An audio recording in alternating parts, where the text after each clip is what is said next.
لەم ڕۆژانەدا کە ڕۆژاوای وڵات لەژێر هەڕەشەدا بابزانین چۆن سووریا و تەنانەت عێراقیش لە هەزری تاشی ڕۆژهەڵاتیدا کران بە بەشێک لە خاچی عەرەب و ئەو نیشتیمانە عەرەبەی کە ئەمڕۆ بانگەشەی بۆ دەکەن. لەگەڵمان من بۆ قسەکردن لەسەر ئەم بابەتە گرنگە.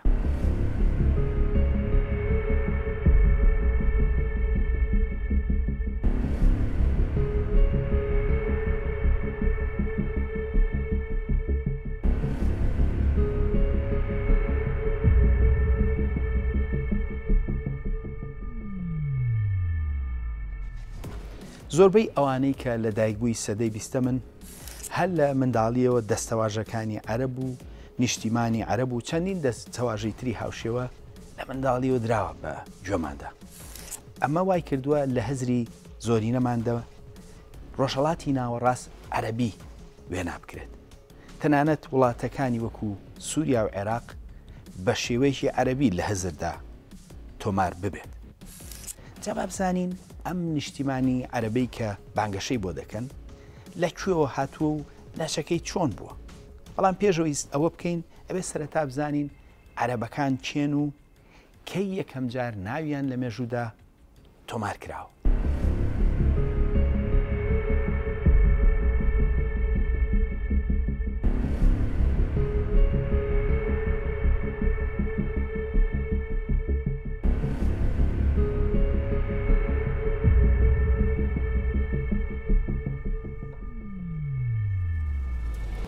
نەتەوەی عەرەبیش نەتەوەیەکە مێژووی خۆی هەیە و لە سەرچاوەکاندا ناویان هاتووە. یەکەم جار کە عەرەب ناوی هاتووە لە دەقێکدایە کە لە نزیکی 850 ساڵ پێش زایندا لە لای ئاشووریەکان تۆمارکراوە. بەپێی ئەو دەقە پاشای ئاشووری جەنگی لە دژی هاوپەیمانی کۆمەڵێک پادشای دوژمندا کردووە. لەوێدا پادشای دیمەشق، ئیسرائیل، حەما و چەند میرشینێکی تر و ئەمجا عەرەبێک بە ناوی گیندیبووی عەرەب ناوی هاتووە. واتە پادشای ئەو شوێنانە هیچیان عەرەب نەبوون جگە لەو کەسە عەرەبە کە ناوی هاتووە و بە هەزار حوشتر هاوکاری هاوپەیمانێتی ئەو پاشایانەی کردووە. بەپێی سەرچاوەکان ئەو پاشا عەرەبە لە نێوان باکووری جەزیرەی عەرەب و بیابانەکانی سووریادا بوو. لە ڕاستیدا عەرەب هەمیشە لە سەرچاوەکاندا بەسراونەتەوە بە بیابان و کۆچەری ئەو ناوچانە. لە دەقە ئاشووریەکاندا بە شێوەکانی ئەریب و ئەریبی ناویان هاتووە لە ناوچەی بیابانی سووریا و جەزیرەی عەرەبی و ناوەکان زیاتر ئاماژەیەک بووە بە هۆزە بیابان نشینەکان کە شوانی حوشتر بوون.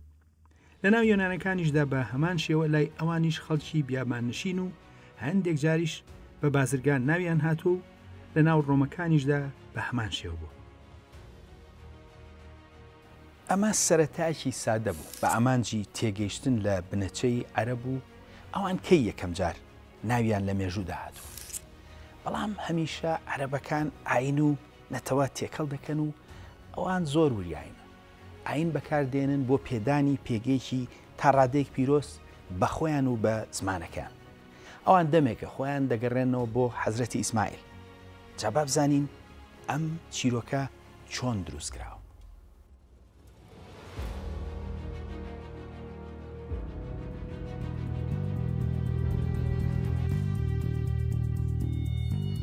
هەمیشە دوو مێژوو هەیە. مێژوویەک کە متمانە دەکاتە سەر بەڵگەنامەی زانستی و ئەوەی تریان مێژووی ئەفسانەی کە دەماودەم گێڕاوەتەوە. گەڕانەوەی عەرەب بۆ حەزرەتی ئیسماعیل زیاتر ئەفسانەیە وەک لەوەی کە بەڵگەی لە پشتەوە بێت. ئەم بابەتە لە قورئاندا ئاماژەی پێ نەکراوە کە ئەوان نەوەی ئیسماعیل بن، بەڵام لە ناو عەرەبدا وەک هەوڵێک بۆ پێدانی پێگە بە خۆیان ئەویان کردووە.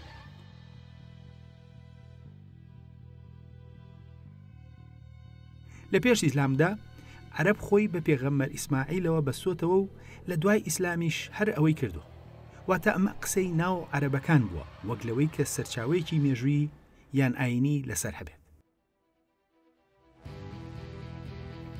بەدڵنیایی هەرچەندە ئەوان بۆ یەکەم جار لە مێژوودا لە سەدەی نۆهەمی پێش زایندا ناویان هاتووە، بەڵام ئەوان لەو مێژووە دێرینترن. لەبەرەوەی کە دەقی لەوە دێرینتر لەسەریان نییە، ناتوانرێت زانیاری زیاتر لەسەر ڕابردووی زۆر دێرینیان بزانرێت. هەروەها چەند چیرۆکێکی دەماودەم سەبارەت قەحتان و عەدنان وەک بنەچەی خۆیان خستۆتە ڕوو، بەڵام زیاتر ئەوە لێکدانەوەیکی ئەفسانەیی دەما و دەمە وەک لە مێژوویەکی پاڵپشکرا و بەباڵگە.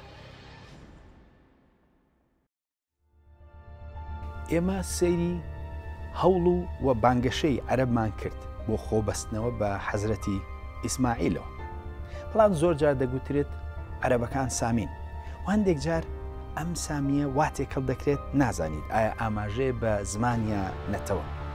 جەبا بەیەکەوە بزانین سامی چییە و پەیوەندی بە عەرەبەوە چییە.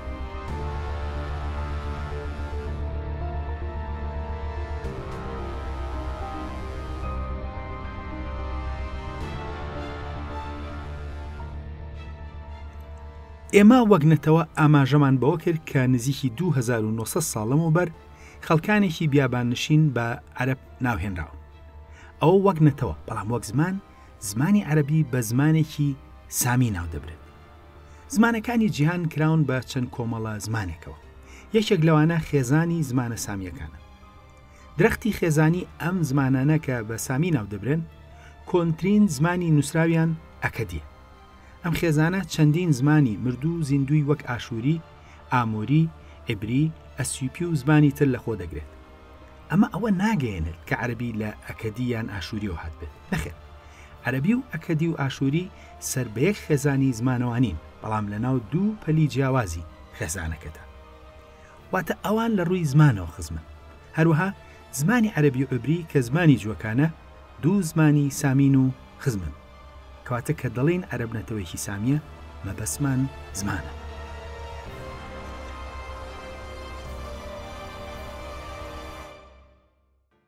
ئێستاکە ئێمە لەوە گەیشتین کە عەرەبەکان لە کوێ هاتون و پەیوەندیان بە سامیەوە چییە؟ جا ئەمڕۆ بەهۆی سیاسەتەوە هەندێک لە عەرەبەکان و جووەکان لە جەنگدان، بەڵام لە ڕووی زمان و فەرهەنگەوە لە ڕاستیدا هاوبەشێکی زۆر لە نێوان ئەم دوو نەتەوەیەدا هەیە. سەرڕایەوە با ئێمە بگەڕێنەوە بۆ بابەتەکەی خۆمان، بزانین کام شوێن لە مێژوودا خاچی عەرەب بووە.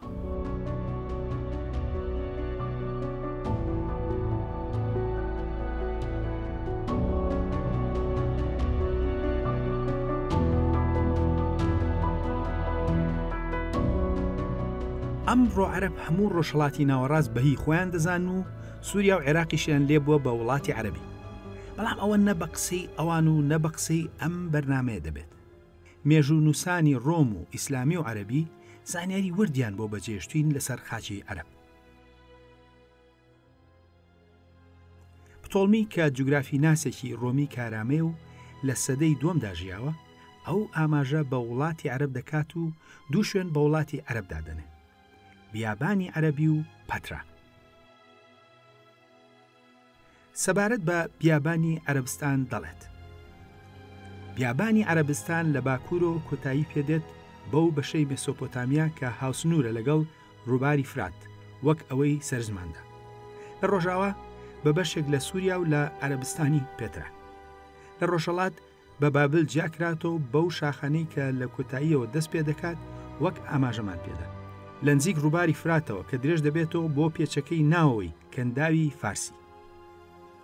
ئەگەر سەرنج بدرێت، خاچی عەرەب گەیشتۆتە شاری پەترا لە ئوردون و بیابانی سووریا و عێراق. لە دەرەوەی بابلدا بوون و بەرەو کەنداو.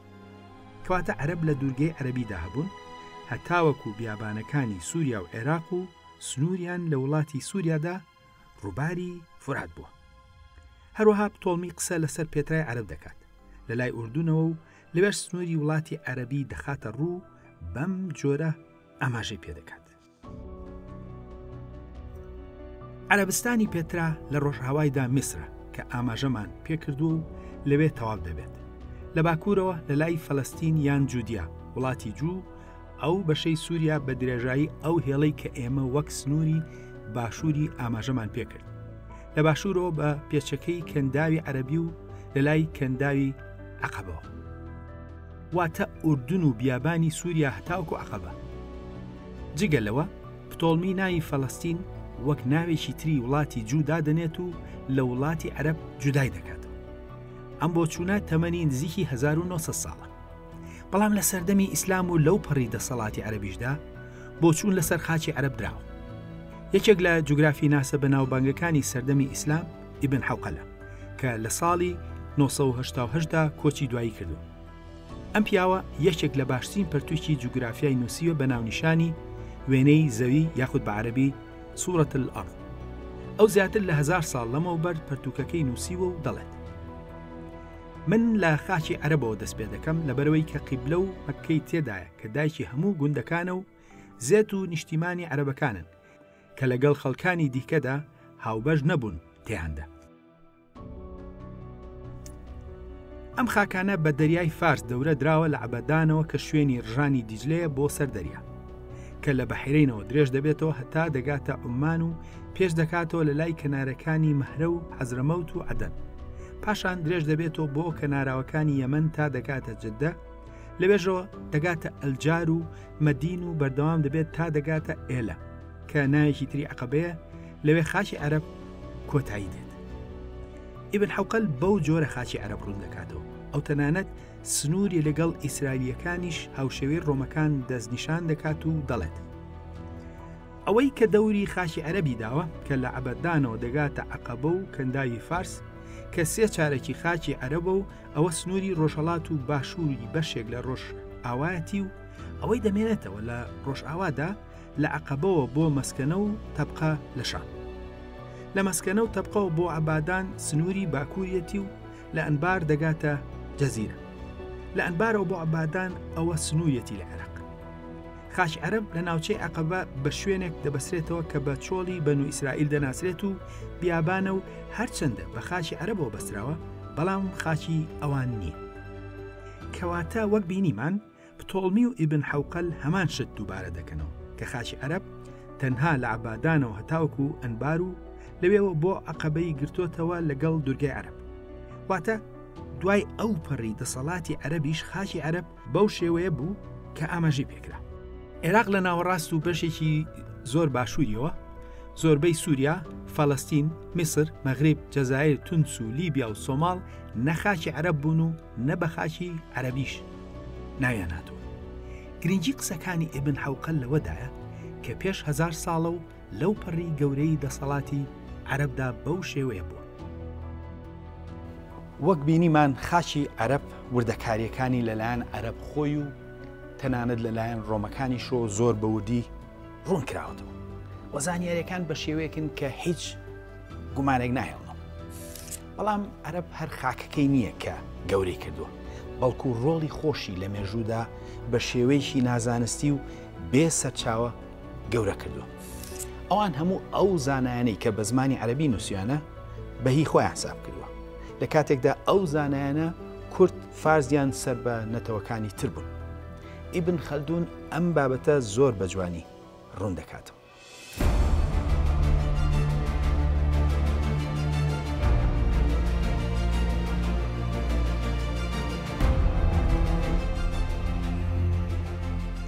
ئیبن خەلدون یەکێکە لە زانا گەورەکانی مێژوو لە بواری کۆمەڵناسی و چەندین بواری تردا. ئەم پیاوە بە شێوەیەکی زۆر زانستی لەسەر دیاردە کۆمەڵایەتیەکان دواوە و هەوڵی داوە کە بە شێوەیەکی زانستی لیان تێ بکات. ئەو پەرتووکێکی هەیە بە ناوی ئەلموقەدمە، واتە پێشەکی و لە پێشەکیەکەیدا دەڵێت مایی سەرسوڕمانە کە جگە لە کەمینەیەک نەبێت، زۆربەی زانا موسڵمانەکان لە ئاین و زانستی هزریدا بێگانە بە عەرەب بوون. ئەگەر زانایەک بنەچێکی عەرەبی هەبێت، ئەوە لە زمان و پەروەردەدا ناعەرەبیە و مامۆستاکەی عەرەب نییە.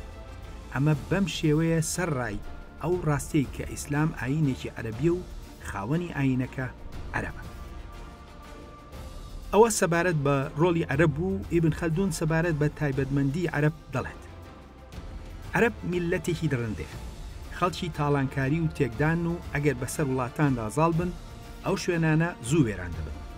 ئەوان تەلار و باڵەخانە دەڕوخێنن بۆ ئەوەی بەردەکانیان بۆ ژێر مەنجەڵ بەکار بهێن و سەقفەکانی ژوێران دەکەن بۆ ئەوەی چادرەکانیانی پێ دروست بکەن. ئەوان گرنگی بە ڕێسا و یاساکان نادەن و خەڵک لە خراپە دوور ناخەنەوە. ئەوان دوورترین کەسن لە زانست و پیشەسازی. ئیبن خەلدون زۆر زیاتری لەسەر نووسیوە. لێرەدا هەر ئەو دوو بەشەدانرا. سەر ڕای گرنگی ئەم زانایە لە ئاسی جیهاندا لە جیهانی عەرەبیدا بەگشتی کەسێکی خۆشەویست نەبوو، بە تایبەت لە سەردەمی ناسیۆنالیزمی عەرەبیدا.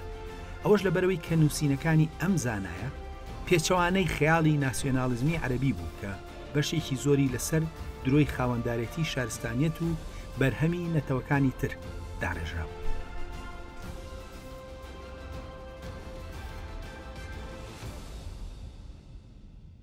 ئەوەی تاکو ئێستا باسکرا ڕۆڵی عەرەب بوو لە شارستانیەتی ئیسلامدا، هەروەها وردەکاری خاک و نیشتیمانی عەرەب بوو بە پێی بەڵگەکان. سەرڕایەوە ئەوان سەدەیەکە شتێکیان بە خەیاڵات دروست کردووە بە ناوی وەتان عەرەبی، واتە نیشتیمانی عەرەبی، کە وەک پێشتریش ئاماژەمان پێکرد نە ڕۆژێک لە سەرچاوەکاندا هەبووە نە لە ناو هزری تاشی عەرەبدا. پرسیارەکە ئەوەیە ئەم نیشتیمانە عەرەبیە خەیاڵی کە بانگەشەی بۆ دەکەن چۆن دروستکرا؟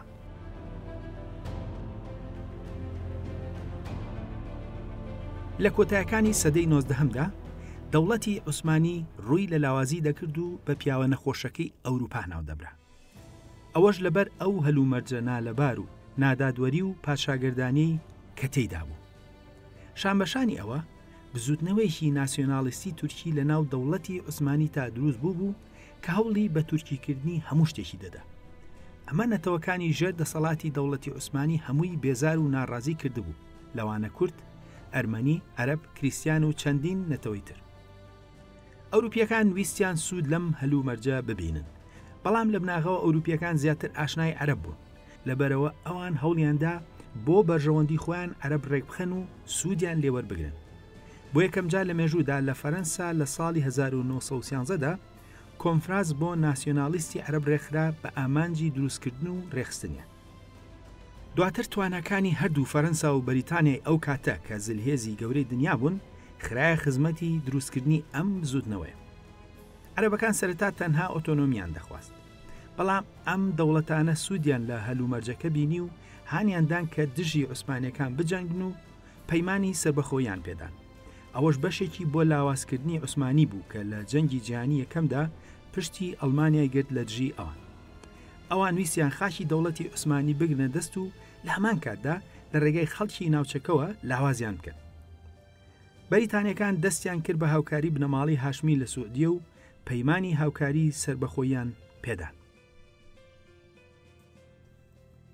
بۆ نمونە ئەفسەرێکی بەریتانی بە ناوی لۆرنسی عەرەبی کرایە ڕێنما و هاوکاری عەرەبەکانی دوورگەی عەرەبی لەوە دەرنانی عوسمانیەکان لە ناوچەکەدا. دواتر عێراق، سووریا، لوبنان، ئوردون و وڵاتەکانی کەندا و دروست کرا و لە نێوان بەریتانیا و فەرەنسا دابەشکران. بەڵام بۆ ئەوەی کەمانە بەم نەخشە نوێ بدەن، ئەوان وێژەیەکی خەیاڵیان بۆ داڕشت و ناسنامەیەکی عەرەبیان بۆ ئەم ناوچانە هەڵبەست.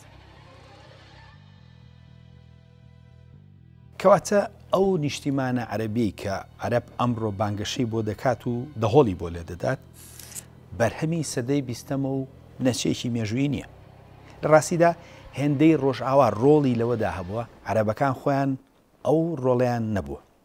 بەڵام دواتر ئەم خەیاڵاتە ناسیۆنالیستیە چووە سیستەمی خوێندن و میدیای دەوڵەتەکانی وەکو سووریا و عێراق و چەند دەوڵەتێکی تر و لە ئەنجامدا نەتەوە و خاکێکی خەیاڵی دروستکرا. دیارە عەرەب نەتەوەیە و نیشتیمانی خۆی هەیە و مێژووی خۆی هەیە، بەڵام ئەو خاک و نەتەوە خەیاڵیە بەرهەمی خەیاڵاتێکی ناسیۆنالیستی و بنەچێکی مێژووی نییە. شانبەشانی ئەم هەوڵانە ئەوان کەوتنە سڕینەوەی فەرهەنگ و مێژووی نەتەوەکانی ناوچەکەی وەک کورد، ئەوەش بە ئامانجی زاڵکردنی ئەم نەتەوە خەیاڵی کە دروستیان کردووە. ئەم هەوڵانە بە شێوەیەکی فراوان ئەمڕۆ لە دژی کورد بەردەوامە. جابا بەیەکەوە سەیری نمونەیەک لەم هەوڵانە بکەین و سەرنجی ئاستی زانستی بدەین.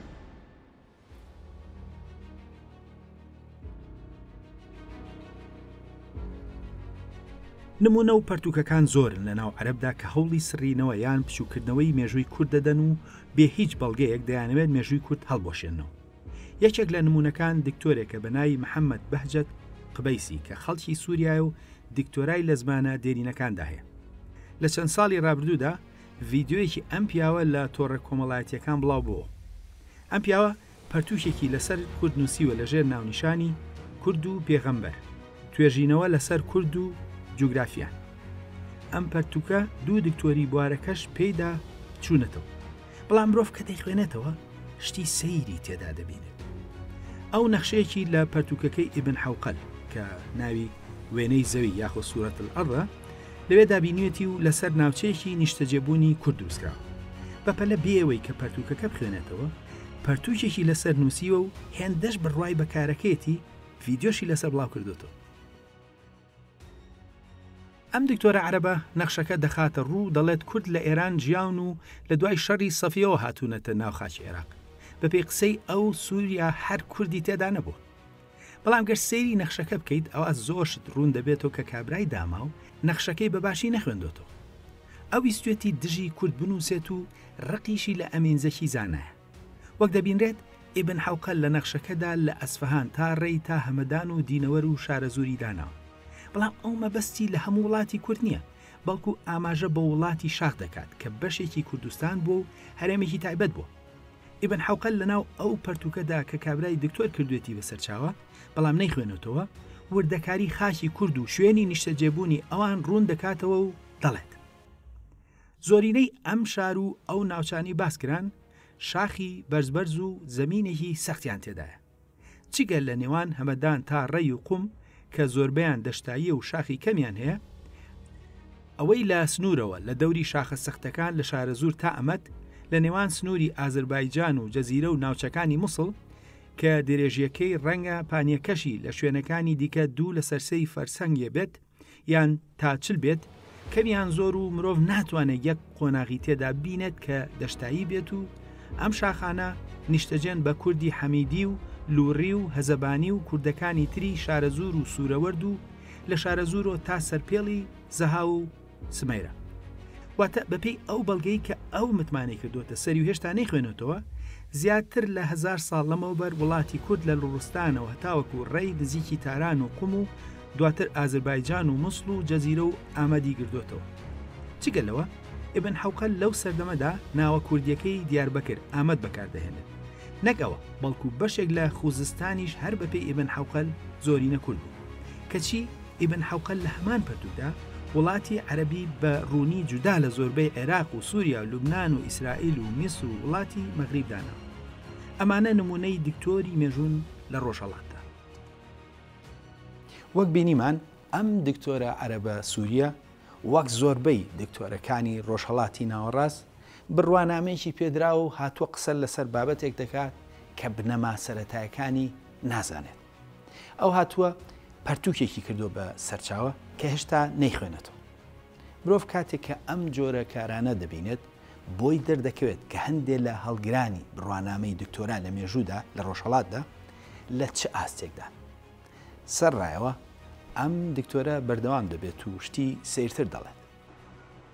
نأتي إلى تاريخ الأكراد.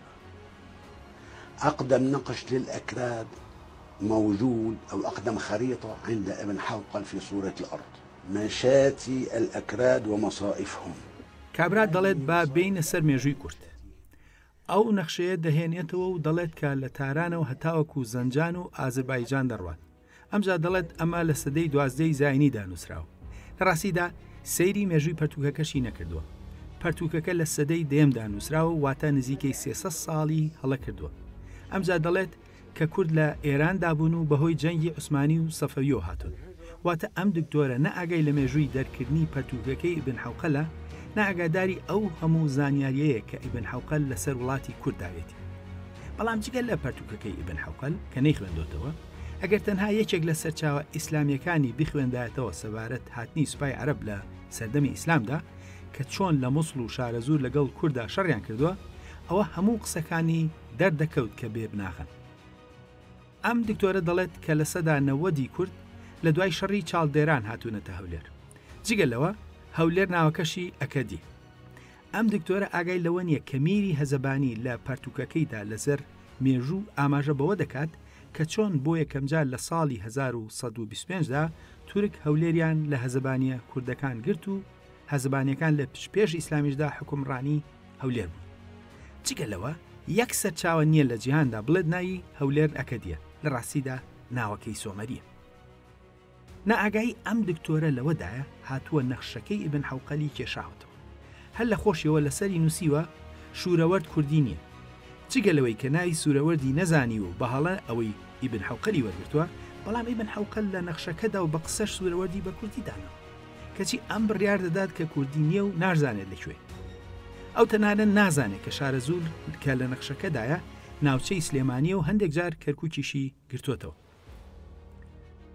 ئەم دکتۆرە هێندە لە کارەکانی خۆی ڕازیە، تەنانەت ڕەخنە لە کارەکانی ئەمین زەکی زانا دەگرێت.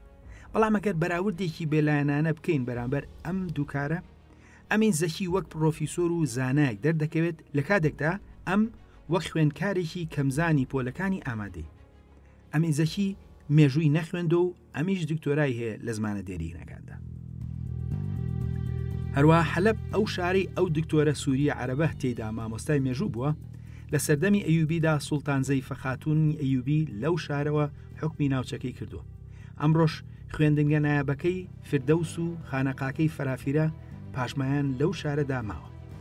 ئێستاش قەڵای ئەیوبیەکان دیارترین شوێنی شاری حەلەبە و کورد لەو شارەدا هێندە ڕۆڵیان هەبووە. دوای لادانی دەسەڵاتی ئەیوبیش هێشتا مەملوکەکان سوڵتان ئەبوفیدای ئەیوبی زانای کوردیان وەک سوڵتانی شارەکە هێشتەوە.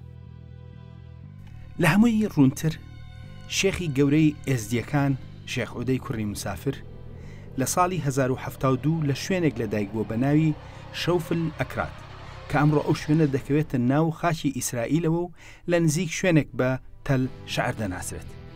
واتە نزیکی 1000 ساڵ لەمەوبەر و 100 ساڵ پێش دەوڵەتی ئەیوبی کوردی لەو خاکەدا شوێن بە ناوی کوردەوە هەبووە کە دەشێت ئەو ناوە تەمەنی سەدان و هەزاران ساڵ زیاتر بێت، کە ئەوە ڕێک دەی سەلمێنێت کە کورد خەڵکی ڕەسەن و گرنگی ئەو ناوچانە بوون پێش هاتنی عەرەبەکان بۆ ئەو ناوچانە، هەر لەبەر ئەوەیە کە شوێنیش بە ناویانەوە نامراوە.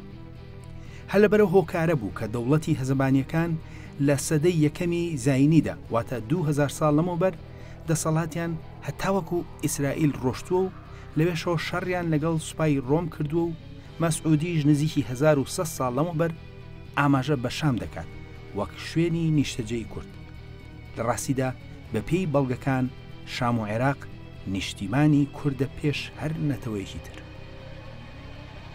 ئێمە نامانەوێت ئەمڕۆ سەیری هەموو ڤیدیۆکە بکەین و کاتی بەرنامەکە بەمە تەواو بکەین، بەڵام ویسمان نمونەیەک پیشان دەین بۆ ئەوی بیخەینە ڕوو کە هەوڵەکان چەنە ناشین و لە چه ئاستێکی نازانستیدا. بەداخەوە ئەمڕۆ تۆڕە کۆمەڵاتیەکان دەیانی وەکو ئەم دکتۆرەی تێدا.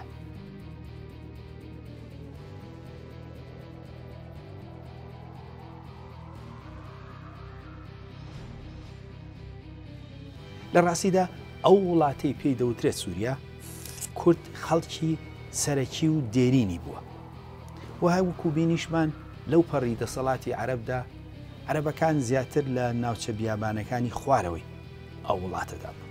بەڵام دواتر کە ڕۆژئاوا وڵاتەکەی خستە ژێردەسی ناسیۆناڵیستە عەرەبەکان، دواتر عەرەبەکان لە هەوڵی توانەوە و لە ناوردنی کووردا بوون.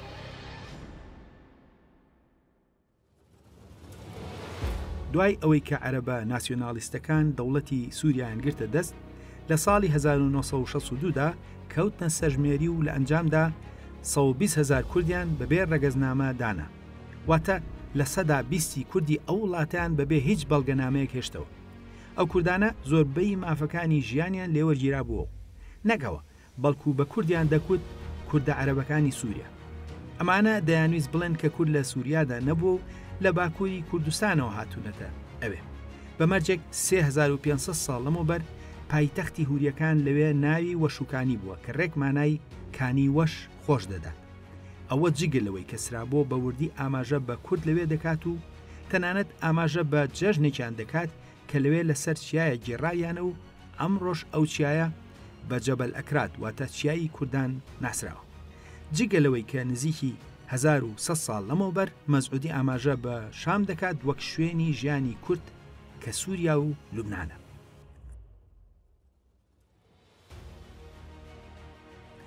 لە ڕاستیدا دروزەکان گەورەترین هێزی ناوچەی سووریا و لوبنان بوون پێش ئەوەی کە لە سەدەی 20دا سووریا بکرێتە عەرەبی. ئەم دروزانە لە ڕووی DNA-شەوە خەڵکی زراگرۆسن و کوردن و ئاینەکەشیان کوردێ. ڕاستیەکەی ئەوەیە کە دروزەکان حکومڕانی سەرەکی سووریا و لوبنانیش بوون، هەتاوەکو دەوڵەتی سووریای نوێ دروستکرا کە ناسنامێکی عەرەبیان بۆ هەڵبەست. لە عێراقیش بە هەمان شێوە لە کاتێکدا کە ناوی پایتەختەکەی بەغداد کوردی و لە بەرنامەیەکی تایبەتدا پێشتر ڕوونمان کردوێتەوە، ئەوانیش لەم سە ساڵەدا چەندین درۆ دەلەسەی هاوشێوان کردووە بۆ ئەوەی کە مێژووی کورد بسڕەوە. زۆرجار لە ئاسی ئەکادیمیشدا دەڵێن کە کورد لە ئێرانەوە هاتووە.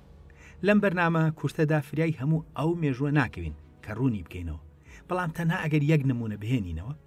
نزیکی 1100 ساڵ لەمەوبەر ئەستەخری کاتێک کە ئاماژە بە شارە زوور دەکات دەڵێت بەهۆی نزیکی لە عێراقەوە کورد بەسەری دازاڵە، واتە عێراق زۆرینە کووردە و هەر شوێنێک لە عێراقەوە نزیک بێت دانیشتوانەکەی کووردە. ئەمڕۆ لەم بەرنامەیەدا ئەوە ڕوون بووە ئەو نیشتیمانە عەرەبیەی کە عەرەب ئەمڕۆ بانگەشەی بۆ دەکات ئەوە بەرهەمی خەیاڵاتی سەدەی بیستەمە و دەوڵەت و دەستگا ئەکادیمیەکان ڕۆڵێکی گەورەیان هەبووە لە دروستکردنیدا. دەنا لەو پەڕی دەسەڵاتی عەرەبدا خاکی عەرەب پێک هاتبوو لە نیوە دوورگەی عەرەب و بەشێک لە بیابانەکانی عێراق و سووریا و ئوردون.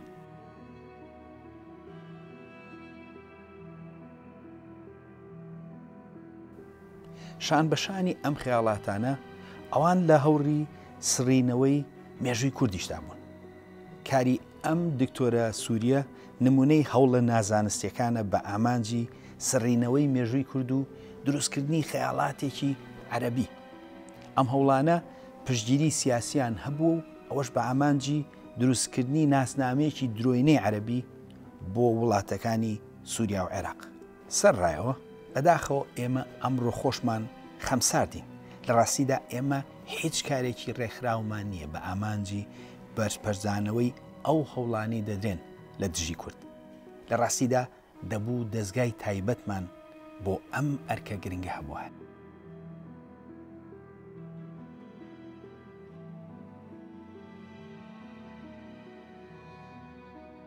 بەرنامەی خۆناسین ئامانجی خۆناسینە بۆ مەبەستە هەموو ئەو هەوڵە چاواشەکاریانە دەخاتە ڕوو کە دەبنە هۆی لێڵکردنی خۆناسینی خۆمان و خاکەکەمان کە لەم حاڵەتەدا نیشتیمان و نەتەوەی درۆینەی عەرەبی بوو.